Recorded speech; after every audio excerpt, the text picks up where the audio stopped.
Hi hello ನಮಸ್ಕಾರ ಎಲ್ಲರಿಗೂ. Just 2 ಪ್ರೋಮೋನಿಗೆ ನೋಡ್ಕೊಂಡು ಬಂದೆ. ಒಂದು ಪ್ರೋಮೋದಲ್ಲಿ ನಮ್ಮ ಸುದೀಪ್ ಅವರಿಗೆ ಪಿತ್ತ ನೆತ್ತಿಗೆ ಏರಿತ ಅಂತ ಹೇಳಿದ್ರು.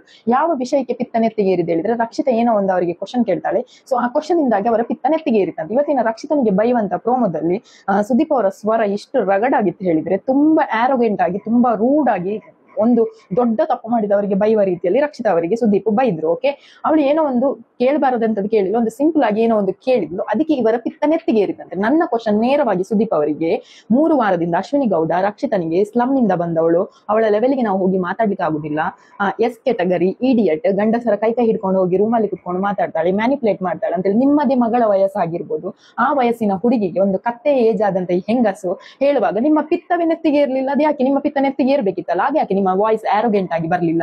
ಆಗ ನಿಮ್ಮ ವಾಯ್ಸ್ ಬಹಳ ಸಾಫ್ಟ್ ಆಗಿತ್ತು, ಅಷ್ಟು ಕೆಟ್ಟದಾಗಿ ಮಾತನಾಡುವಾಗ ರಕ್ಷಿತ ಅಂತದೆಂತ ತಪ್ಪು ಮಾಡಿದ್ಲು, ಅಂತದೆಂತ ವಾರ ಇಡೀ ತಪ್ಪು ಮಾಡಿದಾಳೆ, ಅವಳಿಗೆ ನೀವು ಅಷ್ಟು ಜೋರಾಗಿ ಬೈಲಿಕ್ಕೆ? ನಿಮ್ಮ ಪಿತ್ತ ನೆತ್ತಿಗೆ ಏರ್ಲಿಕ್ಕೆ ಅಂತದೆಂತ ಮಾಡಿದಾಳೆ? ಅಶ್ವಿನಿ ಗೌಡ 3 ವಾರದಿಂದ ಮಾಡಿದ್ದನ್ನು ರಕ್ಷಿತ ಶೆಟ್ಟಿ ಮಾಡ್ಲಿಲ್ಲ. ನಿಮ್ಮ ಪಿತ್ತ ಆಗ ನೆತ್ತಿಗೆ ಇರ್ಲಿಲ್ಲ, ಈಗ ಯಾಕೆ ನೆತ್ತಿಗೆ ಏರುದಿದ್ರೆ? ರಕ್ಷಿತ ಬಡವರ ಮನೆ ಮಗಳು, ಅಶ್ವಿನಿ ಗೌಡ ಕೋಟ್ಯಾಧಿಪತಿ.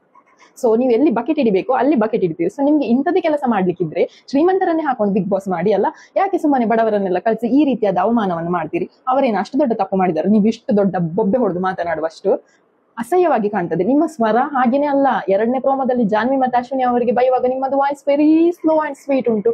ಬೈತಾ ಇದ್ದೀರಿ, ಅದು ಬೈಯುವ ಹಾಗೆ ಇಲ್ಲ. ರಕ್ಷಿತನಿಗೆ ಫುಲ್ ರಗಡಲ್ಲಿ.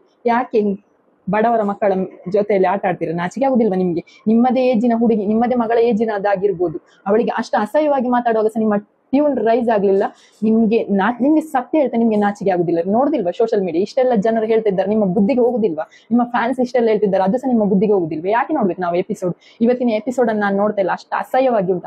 ಅಷ್ಟು ಅಸಹ್ಯವಾಗಿ 3-4 ವಾರದಿಂದ ಆಡಿದವಳಿಗೆ ಸಪೋರ್ಟ್ ಕೊಡೋದಲ್ಲದೆ ಎಂತ ಕರ್ಮದ ಚಪ್ಪಾಳೆ ಕೊಟ್ಟಿದ್ದೀರಿ ಸುದ್ದಿ ಬರ್ತಾನೆ. ಚಪ್ಪಾಳೆ ಕೊಟ್ರೆ ನಿಮ್ಮ ಯೋಗ್ಯತೆ ಅಲ್ಲೇ ಗೊತ್ತಾಗ್ತದೆ. ಜೀನಿ ಸ್ಲಿಮ್ ರೆಫರ್ ಮಾಡ್ಬೇಕಾದ್ರೆ ಕಾರಣ ಏನಂದ್ರೆ, ವೇಟ್ ಲಾಸ್ ಸಲುವಾಗಿ ನನ್ ಬಾಳ ಜನ ಕೇಳಿದ್ರು. ಫಸ್ಟ್ ನಾನ್ ತಗೊಂಡು ನನಗೆ ರಿಸಲ್ಟ್ ಬಂದ್ಮೇಲೆ ಆಮೇಲೆ ನಾನು ಜೀನಿ ಸ್ಲಿಮ್ ಇನ್ನೊಬ್ಬರಿಗೆ ಪ್ರಿಪೇರ್ ಮಾಡಿದ್. ಸುಸ್ತಾಗೋದು ಕಡಿಮೆ ಆಯ್ತು, ವೀಕ್ನೆಸ್ ಅದು ಏನೂ ಇಲ್ಲ, ಪೂರಾ ಹೆಲ್ದಿ ಅದೇನೆ. ವೇಟ್ ಜಾಸ್ತಿ ಇರೋರಲ್ಲಿ ಏನೇ ಡೌಟ್ ಇಲ್ಲದೆ 100% ಬಳಸಬಹುದು. ಪ್ರತಿದಿನ ನಮ್ಮ ಜೀನಿ ಸ್ಲಿಮ್ ನ ಯೂಸ್ ಮಾಡಿ ಯಾವುದೇ ಸೈಡ್ ಎಫೆಕ್ಟ್ ಇಲ್ದಂಗೆ ನೀವು ಸಣ್ಣ ಆಗ್ತೀರಾ.